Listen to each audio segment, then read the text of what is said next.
Ngayong ikawalong araw ng Nobyembre taong 2024. Bagyong Marce pinaramdam ang hagupit sa Cagayan. Mga residente napahagulgol ng tangay ng hangin ng kanilang bubungan.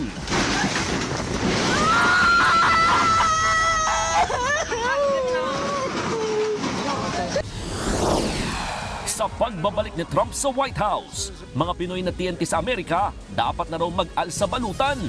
Pilipinas, may bagong mapa na kitang sakop natin ng West Philippine Sea. Senator Raffy Tulfo, sinabon ang tagig pulis at driver na SUV sa maling pag-areglo sa babaeng nabundol sa BGC. Kasero ka kaya nagkaroon ng aksidente, period.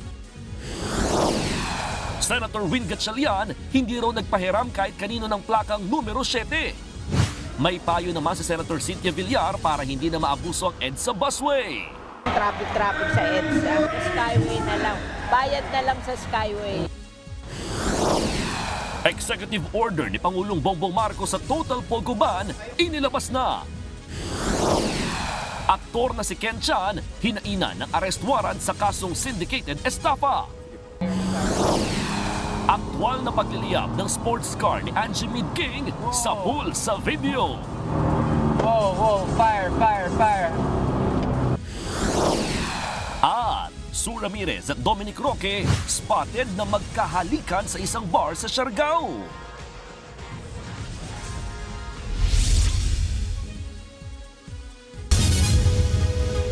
Sinabon ni Senador Raffy Tulfo ang tagig pulis na sangkot sa mali umanong pag-areglo sa babaeng nabundol sa BGC. Dumulog kay Tulfo ang biktima dahil nabalitaan daw niyang nagkaaregluhan na pala sila nang hindi niya alam. Napikon pa ang senador sa depensa ng driver. Nasa frontline ng balitang yan si Dave Abuel. Ma'am, Dahil kung nasa labas sila, nilabas. you're hearing me but you're not listening. Oo po, ini-entertain mo lang sila. Pero ang tamang pag-entertain sa kanila ay kunin yung insidente ng aksidente at pagkatapos i-file yung kaso sa piskalya, period. Sinermonan ni Senador Raffy Tulfo ang isang pulis sa Taguig dahil sa umano'y pag-areglo sa nabanggang babae at driver ng SUV na nagbiting the red light sa Bonifacio Global City. Ang sinabing pulis ang itinuturong nagpasulat sa biktima ng nangyaring aregluhan. Ayon kay Senador Tulfo, mali ang naging proseso. Dapat daw, sinampahan muna ng reklamo ang driver at inimpound ang sasakyan. Hindi ko po alam na areglo na po yun. Akala ko po yun, compensation po, initial compensation doon sa nangyari sa akin. Nandun po kayo. Pero depensa ng pulis, Hindi po kami, sir, sumasali, sir, sa aregluhan nila, sir. Bago pa po sila, sir, nagpunta sa opisina, may mga pag-uusap na po ang both parties. Alam nyo naman na kagaganap lang ng aksidente at yung biktima ay traumatized pa at masakit pa yung kanyang pangangatawan at all she wants to do is go home. So, lahat ng sasabihin sa kanya, most likely mag-oo siya. Marami na kaming ganitong insidenteng na enkwentro. Ma'am, makinig muna kayo. Tinuturuan kita. At unless kung iko-contest nyo pa rin po, ma'am, so pag nagpatawag ako ng hearing tungkol dito, papatawag kita sa Senado. aminado naman ang hepe ng Taguig Police na may pagkukulang ang kanyang tauhan. Tama po yun. Dapat talaga we should be very sensitive. Maaaring ang naapektuhan ang kanyang desisyon at that time. Nakausap din ni Tulfo ang nakasagasang driver at iginiit na pumayag naman ng pamilya ng biktima sa pakikipag-areglo. Yung father naman po niya, tumugon naman po sa sinabi ko na ganya anak. Sabi niya gano'n gaya kong driver lang din yan. Wala tayong makukuha dyan, kanyang-ganyan. Kaya sabi ng father niya, ang kanyang-ganyan, tapusin na natin. Pero yung time na yon, nung magsabihin kayo, hindi ko pa napapanood yung video. So yun, kung napanood ko yung video nung nasa police station tayo, baka inunod ko mukha mo. Itigil mo na yung mga salitang hindi natin gusto yung pangyari. Of course, lahat naman aksidente, walang may gusto sa pangyari. Kaya lang, it so happen, nakaskasero ka kaya nagkaroon ng aksidente, period. Payo ni Tulfo, sa korte na ituloy ang reklamo. Nangako namang makikipagtulungan ang may-ari ng nakabanggang SUV. Nagbabalita mula sa Frontline, Dave Abuel, News 5. Hindi raw nagpahiram kahit kanino ng plakang numero 7 si Senator Win Gatchalian. Payo naman ni Senator Cynthia Villar para di maabuso ang EDSA busway. Mag-skyway na lang. Nasa frontline ng balitang yan, si Mayan Los Baños. Ang ama at kapatid ni Senador Win Gatchalian ang nadidiin na umano'y dumaan sa EDSA busway sakay ng luxury SUV na may plakang 7 o pang senador. Pero ayon kay Senador Gatchalian, hindi niya pinapahiram kahit kanino ang license plate na na-issue sa kanyang sasakyan. Ang lisensya rin daw na nakakabit sa kanyang sasakyan ay rehistrado sa Land Transportation Office. Nilinaw din ng opisina ng senador na hindi pagmamay-ari ni Gatchalian ang peking protocol plate na nakakabit sa nag-viral na SUV. Hindi rin daw kasama sa mga sakay ng SUV si Gatchalian. Wala rin daw Cadillac Escalade ang senador. Nakarehistro ang SUV sa Orient Pacific Corporation at wala raw koneksyon ang senador sa naturang kumpanya. Pero ayon sa dokumento ng Securities and Exchange Commission, parte ng Board of Directors ng Orient Pacific ang ilang kaanak ni Gatchalian.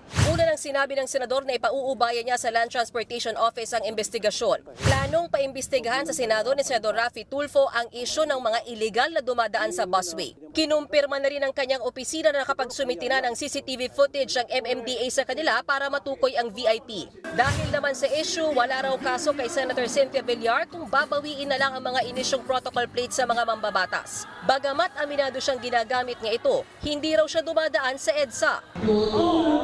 Pero hindi ako nadaan sa EDSA. Sa Skyway ako nadaan. Mabilis ang Skyway. Traffic sa EDSA. Sa Skyway na lang. Bayad na lang sa Skyway. Nagbabalita mula sa Frontline, Mayan Los Baños, News 5. Patay ang isang lalaking lasing 2 beses na na-hit and run sa Tondo, Maynila. Nasa Frontline ang balitang yan si Nina Ong Pauco. Wala gaanong dumaraan na sasakyan sa madilim na bahaging ito ng Jose Abad Santos Avenue sa Tondo, Maynila kaninang madaling araw. Kaya ang lalaking yan sa gitna ng kalsada naglakad nang biglang sinalpok siya ng humaharurot ng motorsiklo. Bumulagta ang lalaki habang dere-derecho lang ang nanagasang rider. Makalipas ang 8 segundo, isa pang rider ang tumumbok sa lupaypay na lalaki sa kalsada. Sa tindi ng impact, sumemplang pa ang ikalawang rider. To the rescue naman ang 2 lalaki mula sa kabilang kalsada. Una nilang tinulungan ang rider. Pero nang respondehan na nila ang nasagasa ang biktima, bigla na lang sumibat ang rider. Dead on the spot ang 36 anyos na biktima na si Wilson Malyari. Napahagulgol na lang ang ina ni Wilson sa sinapit ng anak. Aminado siyang lasing ang anak nang maglakad sa gitna ng kalsada. Pero hindi niya matanggap na hindi man lang tumulong ang mga nakasagasang rider. Kumain kami ng alas 12. Nanay, sabi niya, may nasagasaan. Sabi niya, may sabi niya, saan? Doon, sabi niya ganyan. Bumaba akong diretso. Marites naman kasi ako, lumapit ako uli, tinignan ko. Tapos tinanong ko ng gwardiya dito, asan si Nelson, sabi niya. Wala, sabi ko ganun, parang siya yan, sabi niya, binuksan nila siya nga. Hirap namang matukoy ng mga otoridad ang pagkakakilanlan ng mga rider. Hindi kasi maaninag ang kanilang plaka sa CCTV. Pero pinaghahanap na sila, hiling naman ng barangay magkaroon ng poste ng ilaw sa lugar. Nagbabalita mula sa Frontline, Nina Ong Pauco, News 5. Kasabay ng pagsiklab ng umano'y away mag-asawa, sumiklab din ang sunog sa Tondo, Maynila. Ang lalaking dinadawit, kinuyog ng taong bayan. Nagbabalik si Nina Ong Pauco. Nangangalit na apoy, makapal na usok. Yan ang pumuyat sa mga residente ng Barangay 128 sa Balutondo sa Maynila kaninang hating gabi. Lalo pang lumala nang gumapang ang apoy sa junk shop na may mga plastik at karton. Wala ako di bang hinablot, kundi ito lang bagpunto kasi dito lang mga ano ko to, mga ID ko. Nandito. Tapos ito, yung damit nito, hindi ko man lang nabitbit. Hamon sa mga bumbero ang makitid na daan at malayong pagkukunan ng tubig. Nasa 70 pamilya ang nasunugan. Sa covered court ng barangay muna sila nakatira. 3 oras itinagal ng apoy bago ito naapula. Ang ilang residente bumalik sa kanilang natupok na bahay. Naghahanap sila ng mga pwede pang maisalbang gamit. Wala namang namatay sa sunog, bagamat may ilang bahagyang nasugatan. Ang sinisising sanhi ng apoy, ang mag-asawang nagkainitan. Sabi nila dito, may nag-away daw na mag-asawa, tapos may kandila daw na iniwan, tapos doon na lumaki na po yung sunog. Itinanggi naman niya ng idinawit na lalaki. Hindi raw sila at ng kanyang misis ang sospek. Katunayan, siya nga raw ang biktima ng pagkakuyog ng mga residente. Hindi po kami nagsunog. Nag-aaway lang po kami mag-asawa. Inaalam pa ng Bureau of Fire Protection ang totoong mitya ng apoy. Nagbabalita mula sa frontline, Nina Ong Pauco, News 5. Binayo ng malakas na hangin at ulan ang malaking bahagi ng Cagayan dahil sa bagsik ng bagyong Marce. Ang isang residente napahagulgol ng tangayin ng hangin ang kanilang bubong. Nasa frontline ng balitang yan, Simon Gualvez. Buong lakas na tinatali ng lalaking yan ang bubong ng kanilang bahay. Yan ay habang binabayo ng malakas na ulan at hangin ng bayan ng Sanchez Mira sa Cagayan. Pero nilipad pa rin yan dahil sa tindi ng hangin. Walang nagawang may-ari ng bahay kundi ang humagulgol. Ganito na siya ngayon minsan, sobra na. Halos makalbot, mabunot naman ang mga punong yan sa bayan ng Santa Ana. Ganyan din ang hambalos ng hangin sa bayan ng Pamplona, nanlalaban sa hangin at alon ng floating cottage na nakatali sa daungan.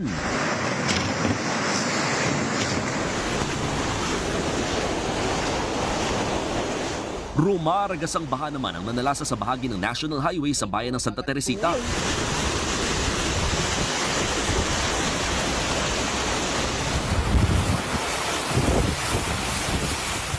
Maladelubyo rin ang hagupit ng bagyong Marce sa Santa Praxedes. Mahigit 100 pamilya mula sa 10 barangay ang inilikas.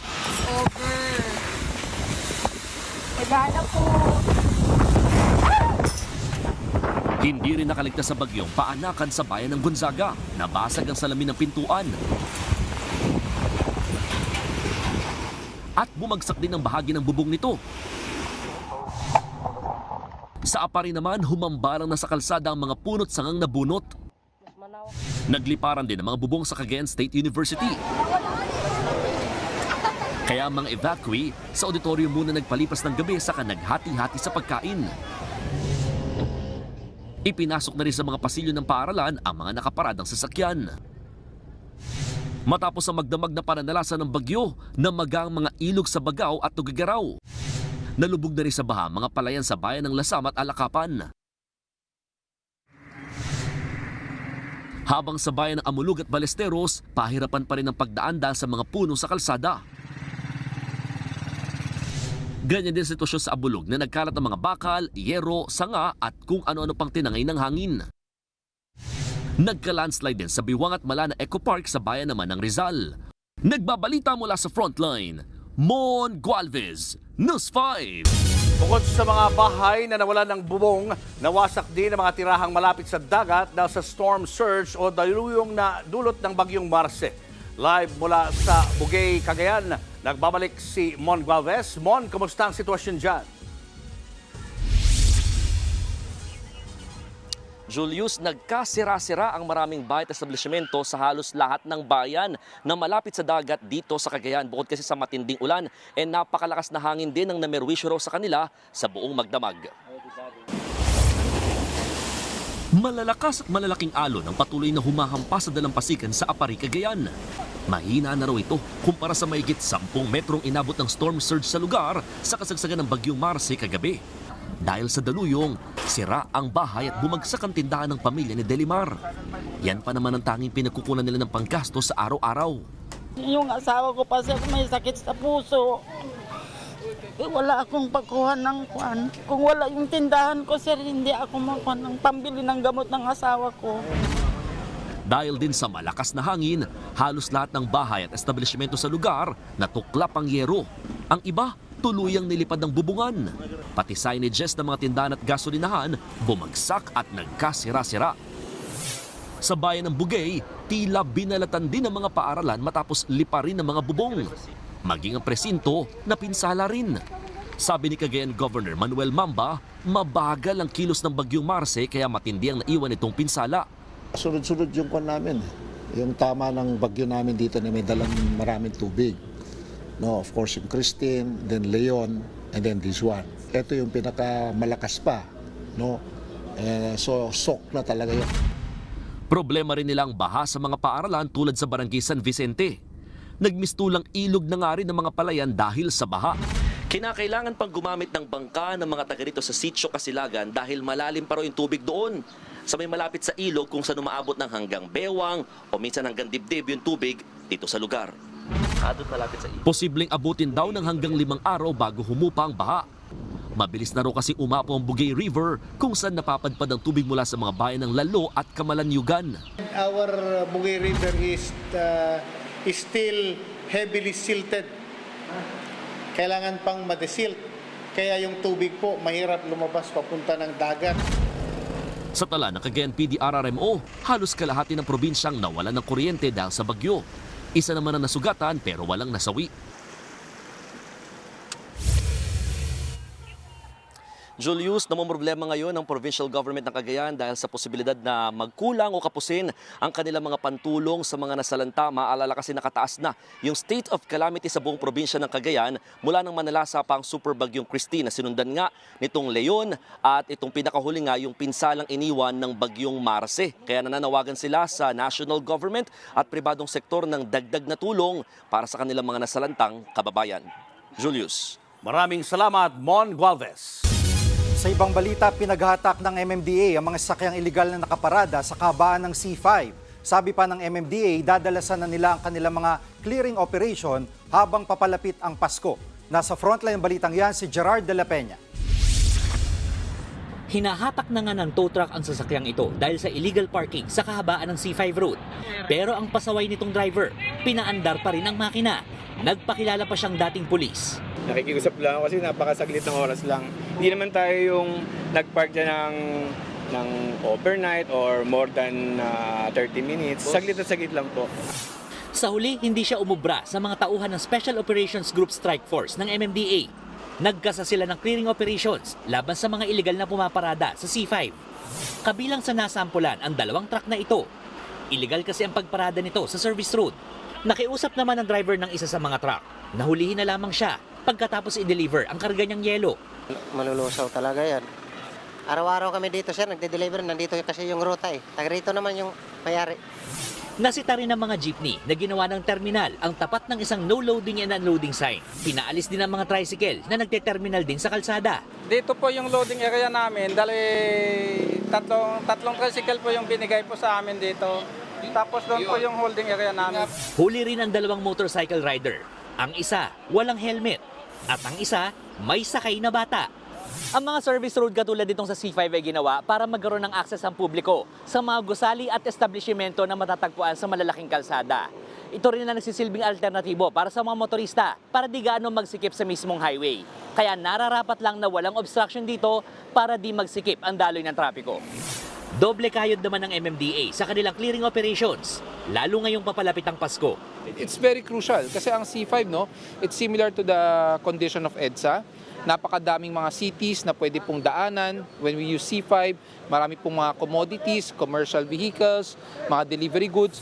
Nagbabalita mula sa Frontline, Gerard de la Peña, News 5. Abiso po sa mga motorista, ihanda na ang bulsa sa big-time oil price hike sa susunod na linggo. Sa forecast ng Department of Energy, halos 2 piso ang itataas sa kada litro ng diesel. Hanggang 1 peso and 40 centavos naman ang dagdag presyo sa gasolina, habang 1 peso and 20 centavos naman sa kerosene. Bunsod yan ng pagbaba ng interest rate sa Amerika na sinasabayan pa ng paghina ng piso kontra dolyar. Showbiz, eto na nga! Mga kapatid, eto na nga ang mga rumaratsadang showbiz balita ngayong Biyernes. Hiwalay na ang aktres na si Ai de las Alas at ang kanyang asawang si Gerald Sibayan.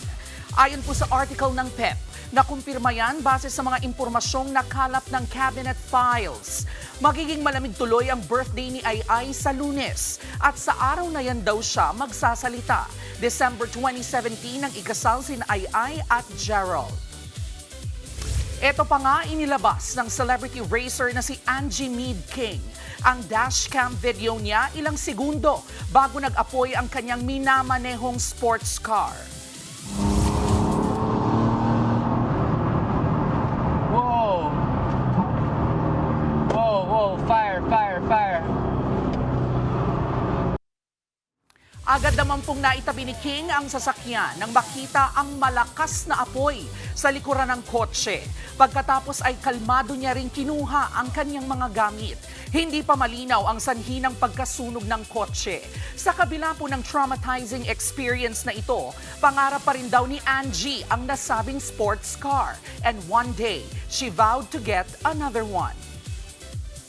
At eto pa, raragasan ng talento sa inaabangang concert ng P-pop group na Alamat ngayong Disyembre. Pero ngayon pa lang, nagpapasiklab na ang grupo ng mga dapat abangan. Nasa frontline ng balitang yan, si MJ Marfori.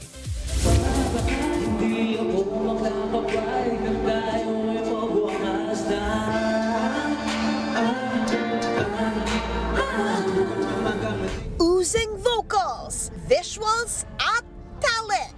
Yan ang raragasa sa inaabangang Ragasa concert ng P-pop group na Alamat. Say ng ating main dancer na si Jao to move forward ang peg ng kanilang concert. At this point of our careers, parang madami na din kaming pinagdaanan. So this time, gusto namin maipakita sa inyo yung pag-move namin forward. 4 years and counting na ang Alamat. Marami rin silang foreign magiliw fans na nahilig sa Pinoy culture dahil sa kanilang mga kanta. Lalo't rooted sa kulturang Pinoy ang kanilang iisang mitii. A lot of like foreign countries appreciate our culture so much. So why can't we do the same, you know? Why not promote here? Kaya bilang parte ng rising P-pop acts sa henerasyon ngayon, lodi raw ng Alamat ang iba pang groups na nagpakitang gilas sa world stage. We would like to also give acknowledgement to Beanie and SB19, G22. Ang daming P-pop groups out there na nagbibigay ng recognition sa Philippines talaga. Ground zero ng Ragasa concert, ang New Frontier Theater sa December 6. Nagbabalita mula sa Frontline, MJ Marfori, News 5. Susunod, aktor na si Ken Chan, hinainan ng arrest warrant sa kasong estafa, pero hindi siya matagpuan. Sa pulse video, isa na namang pasaway na motorista bigla na lang nag-U-turn sa flyover. At Liza Soberano, sinurpresa ang kanyang fans sa music video ng isang Thai superstar. Abangan ang lahat ng yan sa pagbabalik ng Frontline Pilipinas.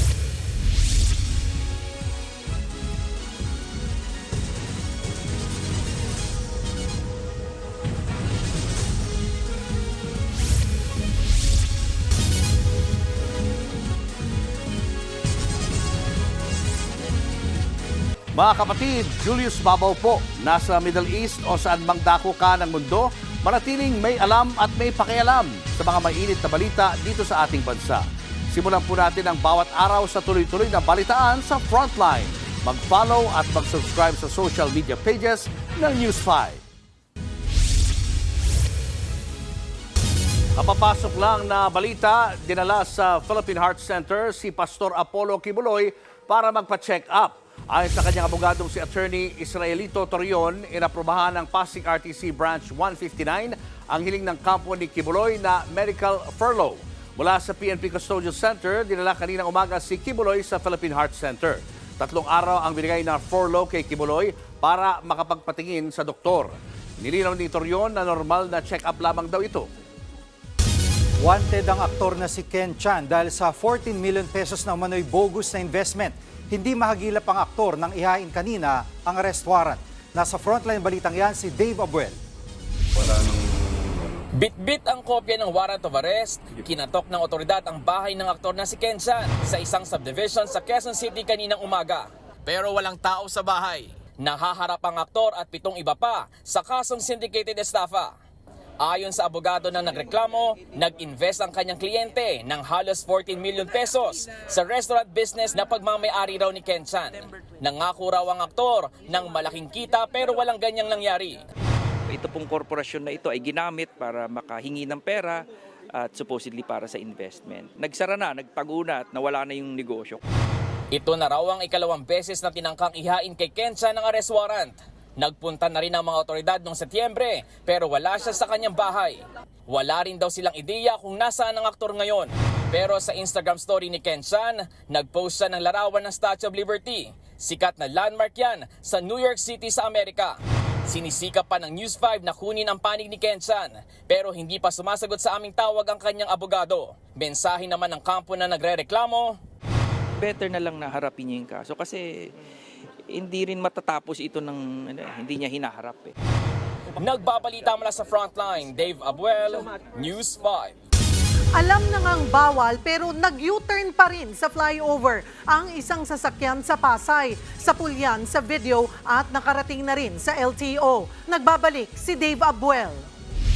Kita sa viral video na ito ang itim na SUV na humaharurot sa southbound lane ng Roas Boulevard sa Pasay. Nakabangga ka yan? Nakabangga yan, bot? Oo. Nakabangga pala ako. Tingnan mo, saan siya pupunta? Nang makarating sa flyover, walang kaabog-abog na sumampa ang SUV sa Center Island. Nag-U-turn siya kahit bawal. Bigo ito sa unang subok kaya nag-atras abante. Pumuelo hanggang sa tuluyang nakapag-U-turn. Muntik pa itong makasagi ng motorsiklo. Itinulog na ng Pasay Traffic ang insidente sa Land Transportation Office. Sa ngayon, tukoy na ng LTO ang may-ari ng sasakyan. Papadala nila ito ng show cause order. Matatandaang noong October 8, isang SUV ang nag-U-turn din sa Center Island sa EDSA Aurora underpass sa Quezon City. Nagsampa ang MMDA ng reklamong reckless driving at obstruction of traffic laban sa driver. Pinatawag din siya ng LTO at pinagpaliwanag. Nagbabalita mula sa Frontline, Dave Abuel, News 5. Formal na ang pinag-utos ni Pangulong Bongbong Marcos ang pag-ban sa lahat ng Philippine Offshore Gaming Operators o POGO sa ating bansa. Sa ilalim ng Executive Order No. 74, sakop ng ban ang lahat ng uri ng internet gaming licensees, mga ahente nito at ang mga service provider nila. Hindi na pwede mag-apply at mag-renew ng lisensya at permit ang mga POGO. Tigil operasyon na dapat sila bago matapos ang taon. Inilabas ng palasyo ang EO alinsunod sa naunang direktiba ni Pangulong Marcos noong SONA. Mas marami raw kasing negatibong epekto ang POGO kesa benepisyo, gaya ng banta sa seguridad at money laundering. Showbiz, eto na nga! Mga kapatid, eto na nga. Pagkatapos ng kanyang Hollywood debut, comes another international project para sa aktres na si Liza Soberano.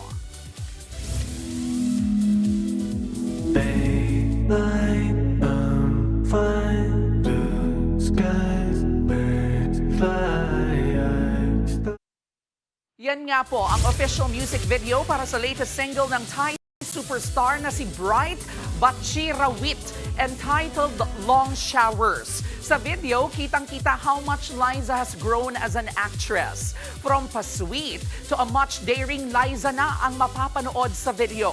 Ang Long Showers ay debut single rin ni Bright sa ilalim ng record label na 88 Rising. Susunod, nanay na binubugaw online ng sarili mga anak at pamangkin arestado sa Taguig. West Philippine Sea kasama na sa ilalabas na bagong mapa ng Pilipinas. At mga taga-Saudi nagulat ng baluti ng snow ang kanilang disyerto. Yan at iba pa sa pagbabalik ng Frontline Pilipinas.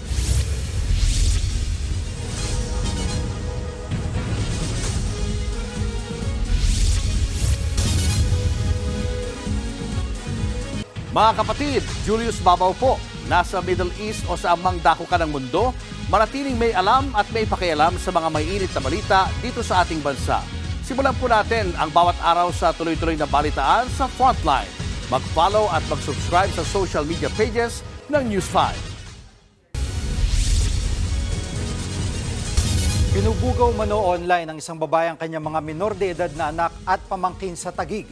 Nabisto yan ng NBI. Nasa Frontline balitang yan si Elaine Folencio. NBI kami. Alin po? Alin po yun?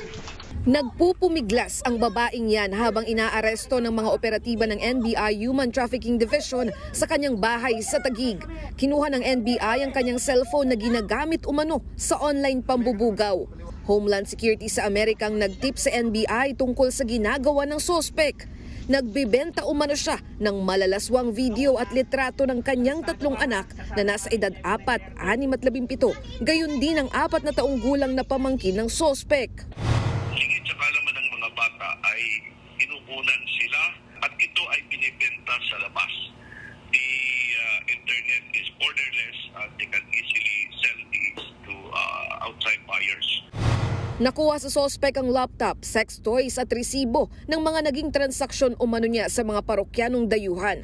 Nasagip naman ang mga biktima. Sasailalim sila sa psychological intervention ng TSWD.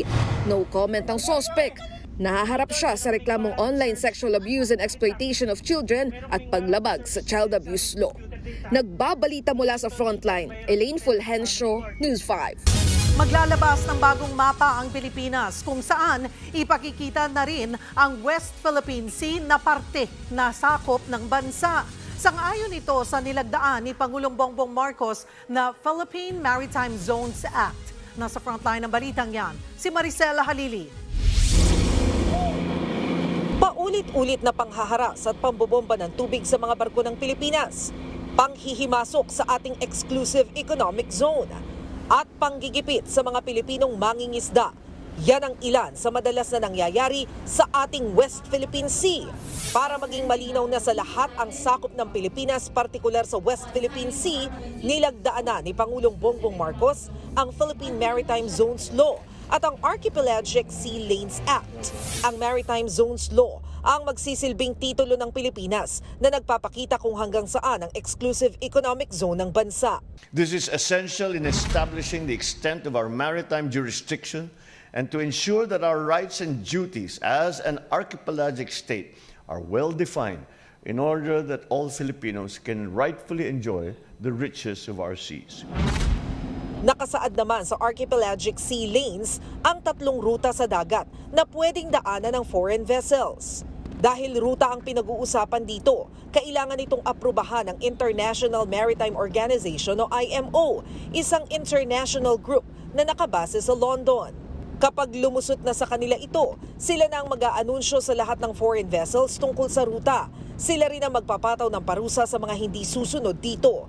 Ang kaso, China is not recognizing this, will not recognize this. Pero the recognition, the imprimatur that we will be getting from the international community would strengthen our position. Dahil malinaw na sa batas ang sovereign territory ng bansa, nakatakda ring maglabas ng bagong mapa ang Pilipinas. Makikita rito ang mapa ng buong West Philippine Sea. Habang ang Benham Rice naman, tatawagin ang talampas ng Pilipinas. Paglilinaw ng National Mapping and Resource Information na naghahanda ng bagong mapa, hindi raw ito pantapat sa kontrobersyal na 9-dash line na inilabas ng China. Ang malaking pagkakaiba dito, ang ating mga maps will have the legal basis supported by existing laws. Kilalanin man ito o hindi ng China, naniniwala ang gobyerno na mas gaganda ang katayuan ng Pilipinas sa international community dahil sa mga bagong batas. Nagbabalita mula sa Frontline, Maricel Halili, News 5. Kaugnay naman ng balitang yan, ipinapatawag na ng China ang ambassador ng Pilipinas sa Beijing. Ayon sa Chinese Ministry of Foreign Affairs, dapat daw irespeto ng Pilipinas ang soberanya at maritime rights ng Beijing. Tigilan na raw ang anumang aksyon na posibleng magpalala pa ng tensyon sa South China Sea. May karapatan din daw ang China na gumawa ng kaukulang hakbang. Susunod, magnanakaw na yan, ginantihan ng babaeng hinablutan niya ng bag. At Dominic Roque at Sue Ramirez, spotted na naghahalikan sa Siargao. Tutok lang mga kapatid, magbabalik pa ang Frontline Pilipinas.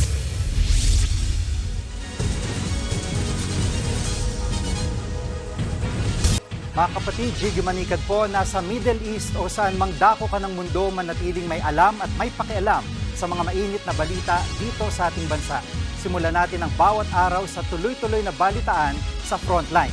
Mag-follow at mag-subscribe sa social media pages ng News 5. Nagbuga kanina ng usok ang bulkang Canlaon sa Negros Island. Sa time-lapse, video na inilabas ng PVOX, naglabas ito ng makapal at maitim na usok. Umabot daw yan ng 700 metrong taas mula sa crater o bunganga ng bulkan. Wala namang naitalang lindol. Nanatili sa alert level 2 ang bulkang Canlaon dahil sa mga aktibidad nito. Ibig sabihin, bawal pumasok sa 4-kilometer radius permanent danger zone.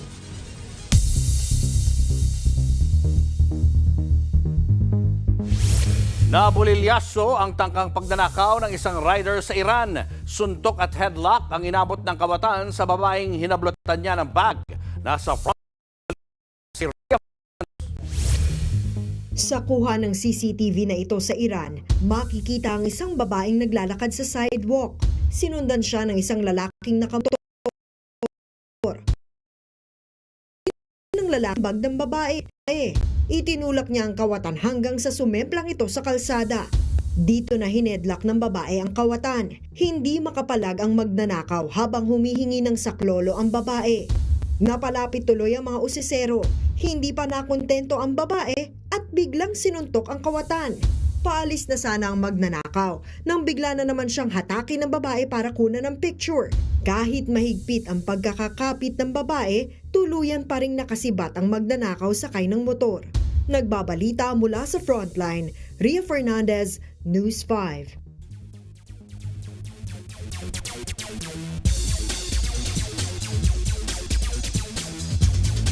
What's up mga kapatid? Masungkit na kaya ng TNT Tropang Giga ang PBA Governors Cup Championship o mapapakita na naman ng Barangay Ginebra ang kanilang never say die attitude? Magtatapat ang parehong kupunan para sa Game 6 ng PBA Governors Cup Finals ngayong gabi. At live mula sa Araneta Coliseum, nasa si Ian Suyu.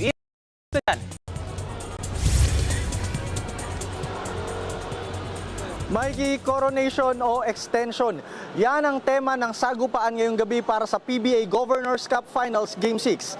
At todo na ang pressure para sa magkabilang koponan ng TNT Tropang Giga at Barangay Ginebra, San Miguel dahil posible nang maisara at matapos ang serye ngayong gabi. Matatandaang lamang ang Tropang Giga sa serye 3-2 matapos nilang makuha ang panalo noong nakaraang Miyerkules. Matatandaang mula sa dalawang magkasunod na pagkatalo, bumawi ang Tropang Giga at tinambakan ng Ginebra sa score na 99-72 noong nakaraang Miyerkules. Hindi pinalamang ng Tropang Giga ang Gene Kings at tinambakan ng mahigit 30 puntos sa ilang bahagi ng laro. Crucial factor rin sa larong ito ang naging depensa nila kay Ginebra import Justin Brownlee na limitahan ng prolific import sa 8 puntos lamang sa buong laro. Magiging misyon ngayon ni Ginebra coach Tim Cone na mag-adjust at kunin ang panalo para maitabla ang serye sa 3-3. Mikey, kung sakali man na makukuha na ng Tropang Giga ang kampyonato ngayon, magiging deja vu ito noong nakaraang finals performance nila dahil natapos rin nila ang 2023 Governors Cup title in 6 games kontra rin sa Barangay Ginebra. Pero kung sakali naman na tumabla ang Ginebra at maging 3-3 na ang serye, pupunta tayo sa Antipolo para sa Game 7 sa linggo. Kaninang umaga rin nalaman natin na i-donate ni TNT Import Ronde Hollis Jefferson ang kanyang napanalunan mula sa Best Import Award niya para naman sa Alagang Kapatid Foundation. Nagkakahalaga yan ng nasa 50,000 pesos at ilalaan para sa mga nasalanta ng Bagyong Christine. At yan ang latest mula dito sa Smart Araneta Coliseum. Mikey? Maraming salamat, Ian Suyu. Picture perfect na holiday wonderland sa Taguig. Pasyalan natin ang live. At Sue Ramirez spotted na kahalikan si Dominic Roque. Sila na ba? Marami pa kayong mga balitang dapat malaman sa pagbabalik ng Frontline Pilipinas. Mga kapatid, Jiggy Manikad po, nasa Middle East o saan mang dako ka ng mundo, manatiling may alam at may pakialam sa mga mainit na balita dito sa ating bansa. Simulan natin ang bawat araw sa tuloy-tuloy na balitaan sa Frontline.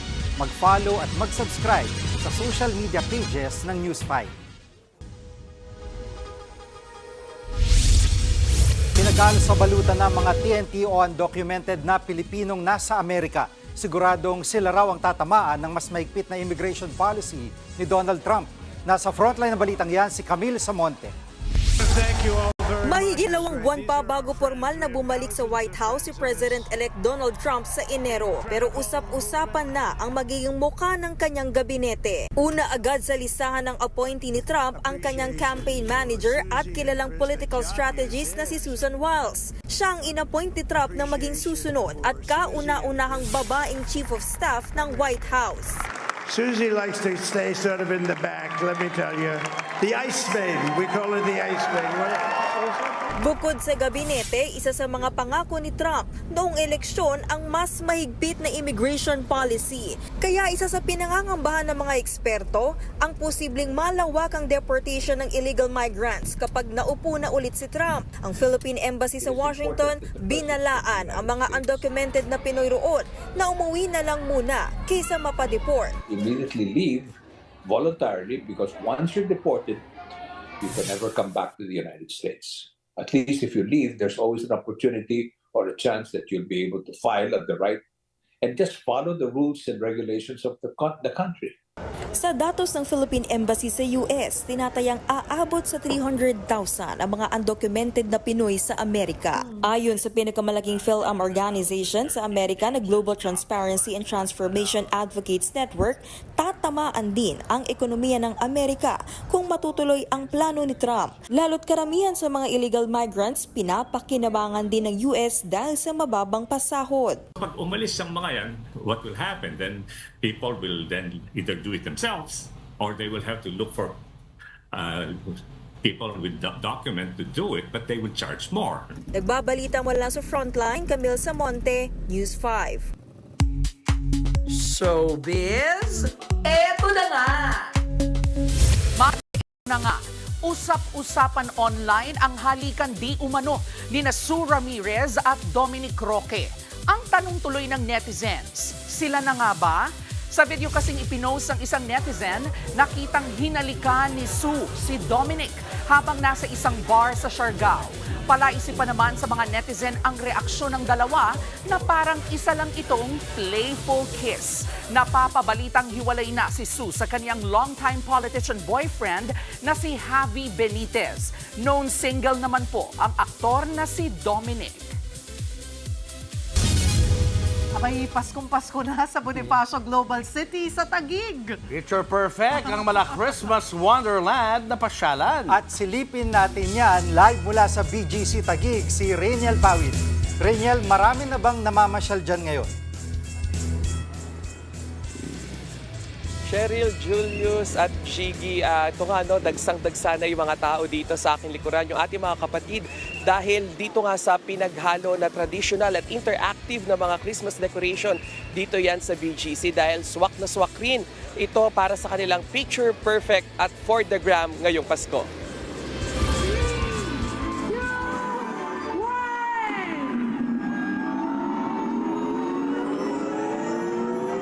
Pinailawan ng 45 talampakang Christmas tree na ito sa 7th Street sa Bonifacio Global City sa Taguig. May iglo rin sa ibaba ng puno na pwedeng pasukin ng mga bisita.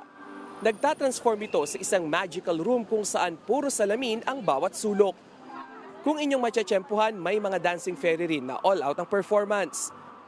May mga higanting polar bear din sa paligid para complete ang mala Arctic Pasko feels. Naakit po ako sa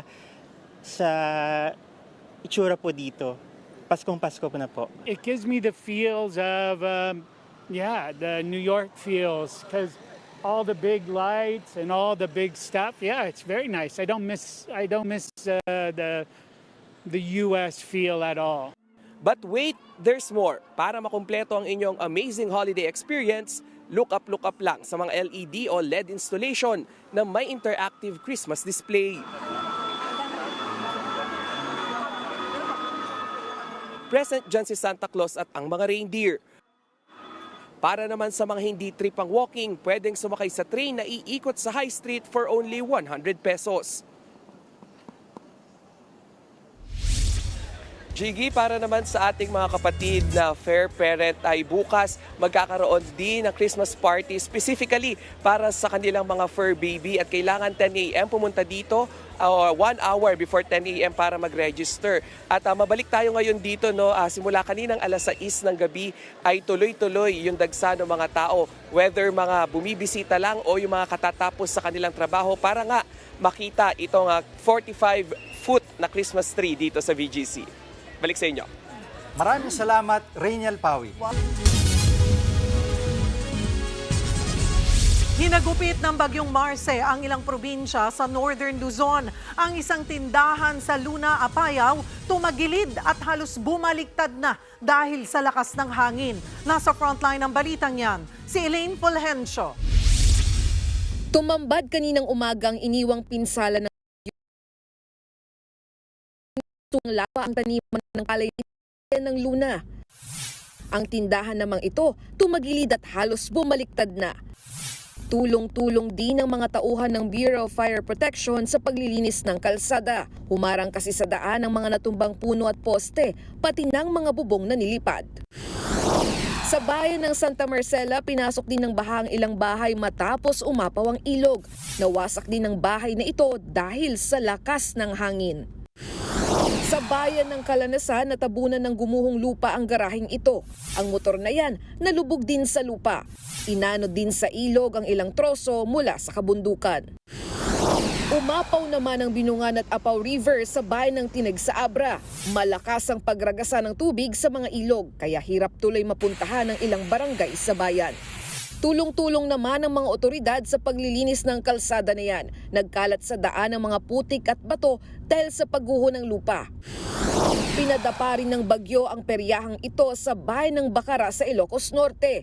Halos mayupi na rin ang mga yero. Tulong-tulong na rin ang mga residente roon sa paglilinis sa mga nagbagsakang puno.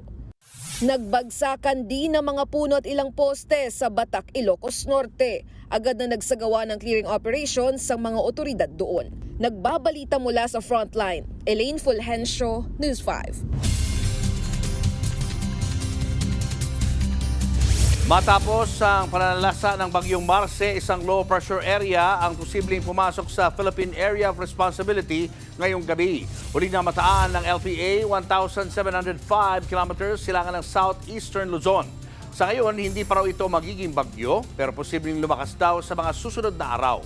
Susundan niya ng isa pang LPA na posibleng mamuo sa labas ng PAR pero mababa rin ang chance sa maging bagyo. Samantala, nakalabas na ng PAR ang bagyong Marce. Huling namataan ang bagyo 285 kilometers kanluran, hilagang kanluran ng Sinait, Ilocos Sur. Wala nang nakataas ng tropical cyclone wind signal sa anumang bahagi ng bansa. Gayunman, makakaranas pa rin daw ng malakas na hangin sa Batanes, Northern Cagayan at Ilocos Region. Kumikilos pa kanluran, timog kanluran sa bilis na 20 kilometers per hour ang bagyong Marce. Arestadong babaeng nangikil sa ex-girlfriend ng dati niyang nobyo. Nagbanta raw ito yung pakakalat niya ang maselang larawan at video ng biktima. Nasa frontline balitang yan si JC Cosico. Sa pilitang pinababa ng motorsiklo, pinadapa, saka pinosasan ng mga tauhan ng PNP Anti-Cybercrime Group ang lalaking yan sa Concepcion, Tarlac. Kasamang inaresto ang kanyang tiyahin at 18 anyos na kapatid na si alias Shia. Si alias Shia ang pangunahing suspect sa pagbabanta at pangingikil online sa 19 anyos na ex-girlfriend ng dati niyang boyfriend. Ayon sa PNP ACG, minessage umano ni Shia ang biktima at nagpakilala bilang ex-boyfriend nito. Pinagbantaan daw ni Shia ang biktima na ipakakalat ang mga masaselang larawan at video ng biktima at ng kanyang ex hanggang sa umabot ito sa extortion. Ang ugat ng krimen, selos. Ang rason po kung bakit nagselos ang suspect sa victim ay iniwan siya nito ng boyfriend niya para maging sila po ulit ng victim. Nung umpisa po na nakatanggap ng pera, itong suspect ay nagtuloy-tuloy na po. Umabot daw sa 113,000 pesos ang naibigay ng biktima kay Shia mula pa noong Hulyo. Pero humirit pa raw ito ng karagdagang 40,000 pesos noong Oktubre. Dito na nagsumbong ang biktima sa mga otoridad. Walang naipakitang video, sir. Kumbaga, ano lang talaga, sir, siya. Blackmail and extortion yung nangyari. Katulong daw ng suspect ang kapatid nitong lalaki at tiyahin sa pangongolekta ng pera at pambablackmail sa biktima. Mahaharap sila sa patong-patong na reklamo. Payo naman ng mga otoridad sa publiko, maging mapanuri at mabusisi sa mga mensaheng natatanggap online. I-verify po natin kung totoo ba ito and mag-seek po tayo ng guidance dun sa guardian po natin o sa family po natin o sa mga social workers po para or sa otoridad para sa appropriate action. Nagbabalita mula sa Frontline, JC Cosico, News 5. Naging mapayapa na ang demolisyon sa Barangay Bagong Lipunan sa Quezon City. Masakit man daw, wala na raw magagawa ang mga residente kundi sundin ang utos ng korte na iwan ang lugar. Nasa frontline ng balitang yan, si Gary De Leon. Muling binalikan ng Sheriff ng Quezon City Metropolitan Trial Court ang sitio Manggahan sa Barangay Bagong Lipunan ng Krame. Yan ay para ipagpatuloy ang demolisyon sa lugar. Mas payapa na ang kanilang operasyon. Nakamasid lang ang mga residente sa demolition team habang ginigiba ang kanilang mga bahay. Malayo sa nangyaring girian ng mga residente at otoridad kahapon. Dahil hindi nakakuha ng temporary restraining order yung mga residente rito sa sitio Manggahan, Barangay Bagong Lipunan ng Krame. Tuloy ang demolisyon sa halos 300 bahay at mga establishmento. Ang mga opisyal ng barangay, bagamat tutol sa demolisyon, wala raw magagawa dahil bigo silang makakuha ng TRO.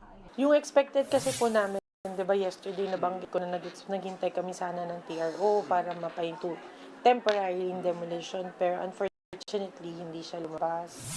Problemado ang mga homeowners at mga nagpapaupa sa mga estudyante. Mula pagkabata nandito na kami. Siyempre masakit dahil dito na kami lumaki. Sa ngayon po marami pong estudyante na hindi nakakapasok at nahihirapan din po sila. 1960 pa nang tayuan ng mga bahay ng mga retired na pulis, military personnel at mga government employees ang sitio Manggahan. Pero isang American national daw ang nakabili ng nooy agricultural land. Wala na raw narinig muli ang mga residente kaugnay sa Amerikanong may-ari daw ng lupa kaya naging residential na ang lugar. 2022 naman nang ipag-utos ng korte na bakantihin ng lote matapos mag-petition sa Metropolitan Trial Court ang mga tagapagmana daw ng lupa. Nagbigay naman ng tulong pinansyal ang Quezon City LGU sa mga apektadong residente.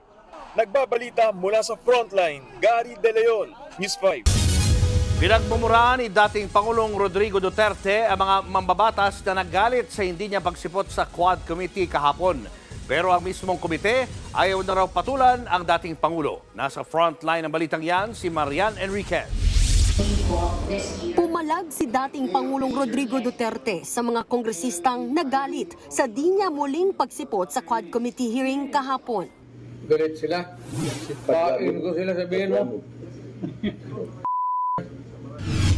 Matatandaang si Congressman Caraps Paduano ang isa sa mga bumira sa pag-absent ni Duterte sa hearing. Hirit niya, mukhang nanloloko at takot daw ang dating Pangulo sa Quadcom. Pero si Duterte pumalag, hindi raw siya natatakot kahit pa ipasabi na siya ng kamera. You don't scare me a bit. Do not give me the... Tulad ng sinabi sa sulat ng kanyang abogado sa kamera, iginiit ng dating Pangulo na wala siyang tiwala sa kredibilidad ng Quadcom. Sapat na raw na humarap siya sa pagdinig noon ng Senado. Pero ang mga birada ni Digong ayaw na raw patulan ng komite. In deference to him, being the former president, we still will accord him all the necessary courtesy that we can extend to him. Bukod sa House Quad Committee, bumuo na rin ng Special Task Force ang Department of Justice para imbestigahan ang mga patayan noong war on drugs ng Administrasyong Duterte. Ikinatuwa ito ng Quadcom. Nakahanda rin daw silang makipagtulungan at ibigay ang lahat ng mga dokumentong kanilang kailangan. Sa kabila nito, tila matabang pa rin naman ang pananaw ng Quadcom sa ideyang dapat din silang makipagtulungan sa International Criminal Court o ICC. Personally, my opinion is that I never entertained the ICC, no? Kasi nga, hindi nga po tayo membro dyan.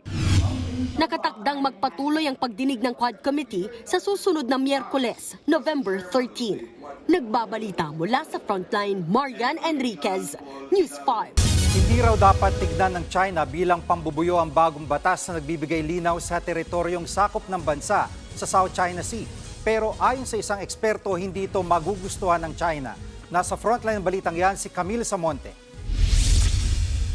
Ngayong nilagdaan na ang 2 batas na magbibigay linaw sa teritoryo at sa exclusive economic zone ng Pilipinas, mas lalo na raw mabibigyang pangil ang karapatan natin sa West Philippine Sea. Para kay maritime law expert Professor J. Batong Bakal, wala na dapat pagdududa kung hanggang saan talaga ang ating teritoryo alinsunod sa international law. Malaking tulong daw ito para sa mga Pilipinong mangingisda. Kumbaga meron silang panghahawakan kung hanggang saan talaga dapat sila nangingisda. Lalo na yung mga nangingisda, mga commercial fishers natin na nangingisda sa exclusive economic zone. Para naman daw sa seguridad sa ating katubigan ang paglalagay ng archipelagic lanes. Sa pamamagitan nito, mababantayan na ang foreign military vessels at aircraft na dumadaan. Tingin naman ng isang Chinese think tank, hindi magugustuhan ng China ang paglagda sa mga batas na ito. As to the Beijing's perspective, the maritime zone will have overlap areas with Beijing's claims. So there are some disputes and maybe confrontation on the medias or other things. Sabi naman ni Batong Bakal, hindi ito dapat tignan ng China bilang panghahamon sa kanila. Nililinaw lang natin ang ating teritoryo. Kalokohan 'yon dahil hindi naman natin in-expand, no? Kung ano yung ating inaangkin, kinaklaro lang natin. Suportado naman ng mga bansang Amerika, Canada, Japan, Australia at iba pa ang paglagda sa mga bagong batas na tumutukoy sa ating teritoryo at EEZ. May tuturing din daw kasi itong pagtindig laban sa China. We are far from alone. More and more nations from East Asia to Western Europe have spoken out to support the Philippines, uphold international law, and urge the PRC to cease escalatory and dangerous actions that impede the exercise of freedom of navigation and overflight, from which all nations benefit. This is a significant achievement. It ensures that the Philippines law is aligned with international law. Nagbabalita mula sa Frontline, Camille Samonte, News 5. Nagrereklamo ngayon ang ilang car owner dahil sa in-issue sa kanilang certificate of registration na inimprinta lang sa bond paper. Depensa naman ng Land Transportation Office, pansamantala lang yan dahil naubusan sila ng security paper. Nasa frontline ng balitang yan, si Ria Fernandez. Dream come true para sa car owner na si Ace nang mabili niya ang pangarap niyang sasakyan nito lang Agosto. Pero nang matanggap ang kopya ng Certificate of Registration o CR ng sasakyan, napakamot na lang siya sa ulo dahil ang papeles na inisyo sa kanya naka-bond paper lang at photocopy pa. Puna pa ni Ace, walang dry seal o kahit anong security mark sa papel at may nakatatak lang dito na temporary CR. So yung security ko na akin ba talaga to? Or paano kung may isipan kong ibenta? Ano sasabihin sa akin ng buyer? Paliwanag ng Land Transportation Office o LTO, nagkaroon ng shortage sa kanilang security paper kaya nauwi sa bond paper ang Certificate of Registration ng mga sasakyan. Gayunman, na-i-deliver na raw sa kanila kahapon ang ilang security papers na sapat naman na raw para sa ilang buwan. Nilinaw naman ng National Printing Office o NPO na Agosto lang nag-umpisa ang panibagong kontrata sa kanila ng LTO para sa 2.8 million na security papers. October 31 daw sana ang delivery ng unang kalahating milyong piraso nito. Pero na-delay lang dahil sa mga nagdaang bagyo. Nangako naman ng ahensya na masusunod na nila ang schedule ng delivery ng mga susunod na batch mula December hanggang February 2025. Ngayon po, nagkaroon na po kami ng planning and then ang gagawin po namin is way ahead po dun sa delivery. We will finish na po yung printing para hindi po kami madelay. Nagbabalita mula sa Frontline, Ria Fernandez, News 5. Nabulaga ang mga taga-Saudi Arabia ng baluti ng snow ang kanilang disyerto. Narito ang Frontline News Abroad. Ito ang Al Jaf region sa Saudi Arabia. Isa itong malawak na disyerto, mainit at tuyo. Pero nitong Lunes, nabulaga ang buong mundo ng mamuti ang Aljarafe region at balutin ito ng snow o niebe. Sinabayan din niya ng hailstorm. Ito ang unang beses na naranasan ng Saudi Arabia ang snow, lalo't desert climate talaga ang bahaging ito ng mundo. Paliwanag ng United Arab Emirates National Center of Meteorology, merong unusual o kakaibang weather system na gumagalaw mula sa Arabian Sea papuntang Oman. Yan daw ang posibleng dahilan kung bakit biglang bumaba ang temperatura sa bahaging ito ng Saudi. Dahil dyan, nagkakaroon ng mga pag-ulan na may kasamang yelo. Nagbabala rin ang Weather Bureau na magkakaroon pa ng severe weather system sa mga susunod pang araw. Sa Japan naman, muli nang nasilayan ang iconic snow cap ng Mount Fuji. Mahigit isang buwang walang snow sa tuktok o summit ng bulkan. Ayon sa Meteorological Agency ng Japan, record-breaking yan. Sa loob ng 130 years o mahigit isang siglo, ngayon lang ulit nangyari na na-delay o naantala ang pagbabalik ng snow cap sa iconic Mount Fuji. Hindi raw ito nagmimintis sa buwan ng October. Hindi pa tukoy kung bakit yan delayed, pero matindi rin daw ang naranasang tag-init ng Japan ngayong taon. Nagbabalita mula sa Frontline, Camille Samonte, News 5. Mga kapatid, sa mga coffee lovers dyan, sakto po para sa inyo ang araw na ito because today is the National Cappuccino Day. Ang cappuccino ay isang uri ng kape made of equal parts ng espresso, steamed milk at frothed milk. Sinasabing posibleng Italian ang origin ng cappuccino, pero influence daw talaga yan ng mga Austrian. Mula po sa kanilang drink na Capunizer na naging popular noong 18th century. Ang Capunizer ay coffee drink na may whipped cream at asukal. Pagdating naman ng 20th century, dito na nauso ang cappuccino sa bansang Italia, kasunod ng pagkakaimbento ng espresso machine. Ang cappuccino ng mga Italiano inspired daw ng kulay ng robe ng Capuchin priests. Outside of Italy, unang nakilala ang cappuccino sa bansang Britanya. Sumunod naman sa Estados Unidos noong 1930s. Pero nag-boom yan ng husto noong 1980s kasunod ng pagdami ng coffee chains. At dahil it's almost the weekend, deserve po natin ang rest at ng kape. Dahil ang well-rested body gaya ng K. Alaman ay K. Yamanan. K. Okay. Susunod, middle blocker Risa Sato alis na sa Creamline Cool Smashers. At high-tech na wristband solusyon para mahanap agad ang taong nawawala. Tuloy-tuloy pa ang makalulang balitaan sa pagbabalik ng Frontline Pilipinas.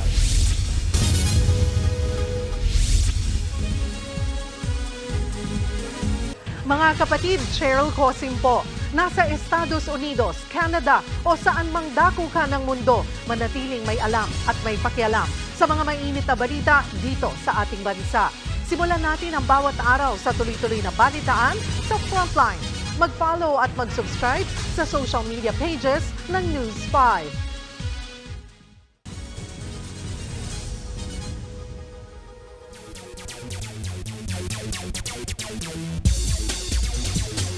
Mga kapatid, umalis na or aalis na ng Creamline Cool Smashers ang isa sa mga fan favorites na si Risa Sato.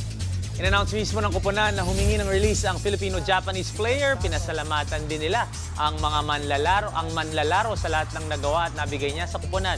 At kahit daw mahirap ang hiwalayan, tuloy pa din ang suporta nila para kay Sato. Naging importanteng parte siya sa success ng franchise sa PBL at sana daw ay madala niya ang experience na nakuha niya sa susunod niyang journey. Sa ibang sports news, nag-retire na si viral Australian breakdancer Rachel Reagan Gunn dahil sa hindi magandang backlash ng kanyang performance noong Paris Olympics.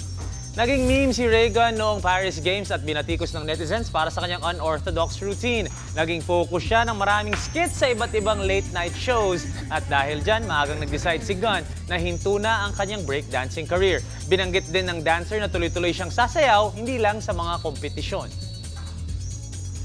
Sa basketball, binaba ng Los Angeles Lakers si Bronny James sa G League at maglalaro sa kanilang developmental squad.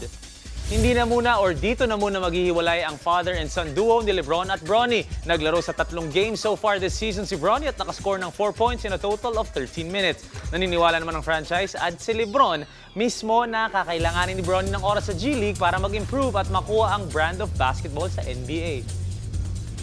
At yan ang mga pandiin ng sports news today. It's your sports tito Mike Reyes. Peace and love. Showbiz, eto na nga! Mga kapatid, eto na nga. Pasabog ang gender reveal ng power couple at social media stars na sina Kong TV at V. Cortez para po sa kanilang pangalawang baby. 3, 2, 1, and take it back! It's raining pink confetti with pink smoke. So, alam na this. May prinsesa na ang Team Payaman. Bukod po sa couple, happy rin syempre ang mga guests na nagsuot ng pink outfit dahil baby girl ang kanilang hula. 4 na buwan ng buntis si V sa second baby nila ni Kong. 2 years old naman ang kanilang panganay na si Kidlat. At yan po ang ating K-Alaman at Showbiz Updates ngayong Happy Friday. See you on Monday mga kapatid. Ako po si Jervy Wrights. Inaabot minsan ng buwan o taon ang paghahanap sa mga taong madaling mawala tulad ng mga matatanda at may mga kapansanan. Ang solusyon dyan ng isang kumpanya, pag-aalok ng isang high-tech na wristband. Sa scan lang yan at makikita na ang impormasyon para makauwi sila sa mga mahal nila sa buhay. Nasa frontline ng balitang yan si Mon Gualvez. Kali-kaliwang panawagan tungkol sa mga nawawalang bata, matanda o di kaya kaanak na PWD o may special needs. Ito ang dahilan kung bakit naisipan ni Dennis na gawin ng Bring Me Home wristband. 35,000 na nawawala sa Pilipinas, more or less. Yung iba, inaabot ng linggo, buwan. Yung iba, hindi na talaga nakakabalik. We're talking about the matter of life and death kapag nakawala po yung mga kamag-anak natin. Ang naging inspiration kasi natin sa paggawa ng Bring Me Home ay bigyan ng lifeline itong mga PWDs natin. And in case na sila po ay nakalabas, they cannot defend themselves. So having the identification, it will speak for them. NFC o Near Field Communication ang ginagamit ng Bring Me Home wristband, kaya naman hindi na nito kailangan pa ng battery para gumana. Hindi na rin kailangang hubarin, kaya para ka may suot na identification card 24/7. Sa pamamagitan ng pagtapat ng phone camera sa wristband, may mga impormasyong lalabas na magagamit ng mga sasaklolo sa iyo sa panahon ng emergency. Very elastic siya, so hindi siya talaga basta-basta matatanggal. Wag lang talaga siyang puputulin. Kapag itinap natin ito sa ating mga mobile phone, magdi-display ito ng information like name, emergency contact numbers ng mga may suit nito. Blood type, napaka-importante. Kung kailangan ng medical attention, mabilis po nilang mabibigyan ito. Nandito rin po yung mga allergic reaction sa pagkain, sa gamot. Bago magamit, kailangan mai-register ang mga importanteng impormasyon ng bata, senior citizen at PWD sa database ng Bring Me Home Corporation. Huwag mag-alala dahil iingatan naman daw nila ang datos ng mga benepisyaryo ng Bring Me Home wristband. May option po ang mga tao. Either they can choose private. Kapag kinilik nila yung private, ang makikita lang po doon ay ang emergency contact ng LGU at saka ng Bring Me Home Corporation. Kapag ka naman naka-public, automatic na i-display na yung mga information nila. Taong 2022 nang magsimula si Dennis na ipamahagi ang wristbands sa mga kababayan niya sa Sinaloan, Laguna. At patuloy silang nakikipag-partner sa mga lokal na pamahalaan sa bansa upang makatanggap ng libreng wristbands ang mga senior citizen at person with disabilities. Umabot na raw sa humigit kumulang 3,000 ang naging benepisyaryo nito sa mga bayan ng Sinaloan, Calamba, Alaminos, Santa Maria at Fami sa Laguna, maging sa bayan ng Pinamalayan sa Oriental Mindoro. Systematic yung data and also this technology na ma-incorporate sa welfare ng ating senior citizen, malaking bagay. Ang pagsusuot ng Bring Me Home wristband ay nagbigay kapanatagan sa mga senior citizen na sina Tatay Reynaldo at Tatay Jesus, 86 years old, na pareho nang naranasan na atake ng hypertension habang nasa labas at malayo sa kanilang pamilya. Hindi na namin kailangan magdala ng mga ID.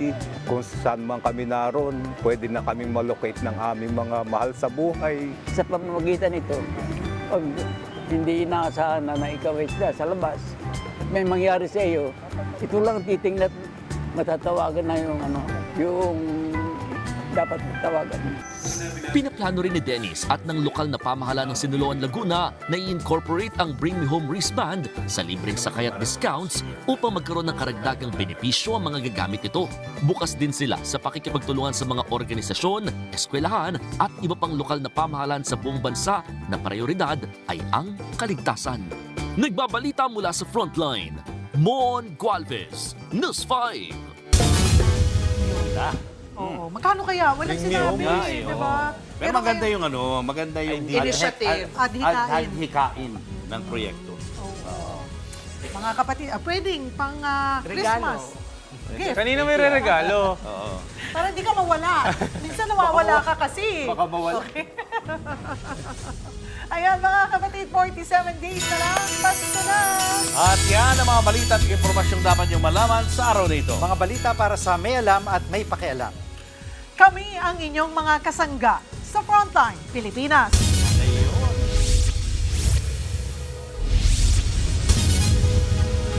Mga kapatid, Cheryl Cosing po. Nasa Estados Unidos, Canada o saan man dako ka ng mundo, manatiling may alam at may pakialam sa mga maiinit na balita dito sa ating bansa. Simulan natin ang bawat araw sa tuloy-tuloy na balitaan sa Frontline. Mag-follow at mag-subscribe sa social media pages ng News 5.